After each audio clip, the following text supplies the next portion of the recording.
अगर आप चैनल पर नए हैं तो कृपया सब्सक्राइब जरूर करना और कहानी को शुरू से अंत तक देखना। यह कहानी एक ऐसे परिवार की है जिसमें एक बेटा अपने बुजुर्ग माता पिता की जिम्मेदारियों से भागता है। उसका नाम रोहन था और वह शहर में एक अच्छी नौकरी करता था। रोहन के माता पिता सुरेश और रमा देवी गांव में अकेले रहते थे। उनका जीवन बहुत साधारण था और उन्होंने अपने बेटे को बड़े प्यार और मेहनत से पाला था। सुरेश और रमा देवी की उम्र बढ़ने के साथ उनकी स्वास्थ्य समस्याएं भी बढ़ने लगीं। उनके लिए घर का काम करना और अपने आप को संभालना मुश्किल हो गया था। वे अक्सर रोहन को फोन करके अपनी परेशानियां बताते थे, लेकिन रोहन अपने काम में इतना व्यस्त था कि वह उनकी बातों को नजरअंदाज कर देता था।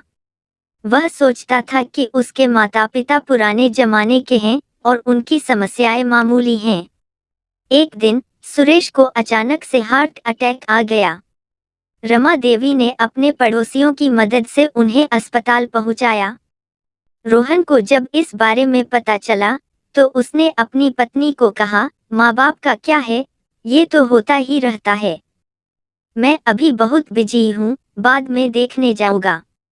रमा देवी ने फोन पर रोहन से बात की और कहा, बेटा, तुम्हारे पापा की तबीयत बहुत खराब है। अगर हो सके तो कुछ दिन के लिए गाँव आ जाओ, लेकिन रोहन ने फिर भी अनसुना कर दिया। कुछ हफ्तों बाद सुरेश की हालत और खराब हो गई।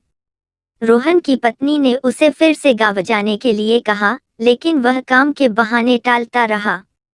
आखिरकार सुरेश का निधन हो गया। रमा देवी पूरी तरह टूट गई थी और अब अकेलेपन से जूझ रही थी। जब रोहन को अपने पिता की मौत की खबर मिली तो वह हड़बड़ी में गाँव पहुंचा।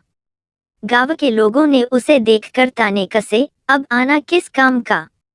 जब तुम्हारे माँ बाप को तुम्हारी जरूरत थी तब तुम कहाँ थे? रोहन को अपनी गलती का एहसास हुआ, लेकिन अब बहुत देर हो चुकी थी। रोहन ने अपनी माँ से माफी मांगी और कहा, माँ, मैं जानता हूँ कि मैंने बहुत बड़ी गलती की है।